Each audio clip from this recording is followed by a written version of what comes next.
Ask most people, when did the Jewish diaspora begin? And they'll give the same answer, when the Romans destroyed the temple and exiled all the Jews. That's the story Zionists push on social media. It's simple, emotional, politically useful, and not true. The truth is that the Jewish diaspora was over 600 years old when the Romans conquered Judea. In 586 BCE, the Babylonians destroyed the first temple and exiled the Jewish elites to Babylon. When 50 years later, Cyrus the Great conquered Babylon and allowed the Jewish exiles to return home, most Jews chose not to return. The Jewish community that remained in Babylon would lay the foundation for the diaspora. Under Persian rule, Mesopotamia was wealthy, stable, and plugged into vast trade routes, stretching from Egypt to India and Central Asia. Jewish merchants thrived in these networks. Jewish migrants flourished in cities across the Persian Empire. And these weren't ghettos. They were cosmopolitan Jewish power centers, culturally vibrant and economically dominant. Then came the event that truly supercharged the diaspora and turned its focus west. The conquests of Alexander the Great. The Hellenistic world opened the entire Mediterranean to free movement and trade. New cities needed administrators, scribes, merchants, and soldiers, and Jewish immigrants stepped into those roles. Historians estimate that 200,000 Jews lived in Alexandria in Egypt.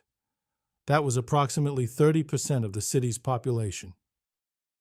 By the time Roman legions marched into Judea, the diaspora was not just established, it was massive.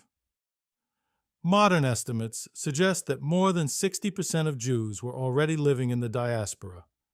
The Greek geographer Strabo, as quoted by Josephus, wrote about the scale of the diaspora. This people has already made its way into every city, and it is not easy to find any place in the habitable world which has not received this nation and in which it has not made its power felt. Rome didn't scatter the Jews. Rome conquered a people who were already global. Yes, the 3 Jewish-Roman wars were catastrophic. More than a third of Judeans were killed or enslaved in the Bar Kokhba revolt. The diaspora communities of Cyprus and Libya were annihilated. The Temple and Jerusalem were destroyed. However, the Romans, contrary to popular belief, did not conduct mass expulsions. They killed and enslaved many, banned Jews from Jerusalem, but allowed the surviving population to remain in Palestine according to Josephus and contemporary sources. Between the Galilee and Judea, Jews remained close to a majority after the devastation of the wars. So if they weren't all deported, what happened to the Jews of Roman Palestine? Once Christianity became the state religion, pagans and Jews faced state-backed persecution and forced conversions.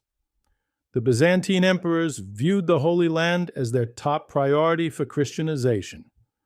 The pagan strongholds in the Greek-speaking cities of Palestine were the first to be converted after fierce resistance. Over the following centuries, the Jewish peasantry, tied to their land, politically powerless and vulnerable to local authorities, were gradually Christianized as well. By contrast, urban, educated, and mobile diaspora Jews were far better equipped to preserve their religious institutions, relocate when necessary, and resist Christianization. This is why the descendants of the Jews in Palestine mostly became Christians and later Muslims, while the diaspora preserved Judaism. After the Byzantine Empire lost control of Palestine, Jews were once again permitted to live in Jerusalem and elsewhere in the region, but there was little economic incentive to abandon the great commercial centers of the diaspora for life in what had become an economic backwater. As a result, the Jewish population of Palestine remained small. So why deny your own history? Because the true story undermines the political myth. We were all exiled by the Romans, and now we are back. The real story? My ancestors left voluntarily, prospered abroad, and had countless chances to return, but chose not to. And now, thousands of years later, we are back to expel the people who never left and take their land. The Zionist narrative required erasing not only Palestinian history, but Jewish history as well. But now you know the real story. The diaspora Jew was not the pathetic weak victim the Zionist polemics caricatured. The diaspora was a global civilizational and economic powerhouse that resilient, enterprising Jews built. It was precisely the status, wealth, and influence of diaspora Jews, figures like Chaim Weizmann and Baron Edmund de Rothschild, that made the creation of Israel possible. The Palestinians, by contrast, had no voice and no access to the centers of colonial power where their homeland was given away. Today, a majority of the world's Jews still choose to live in the diaspora. In places like the USA, where Jews have risen to the top in every field and made huge contributions to America's success. And in Ukraine and Mexico, countries that have Jewish presidents. No one would describe Presidents Zelensky and Sheinbaum as weak Galut Jews. Thanks for watching. Please hit the like and subscribe buttons if you would like to see more content like this.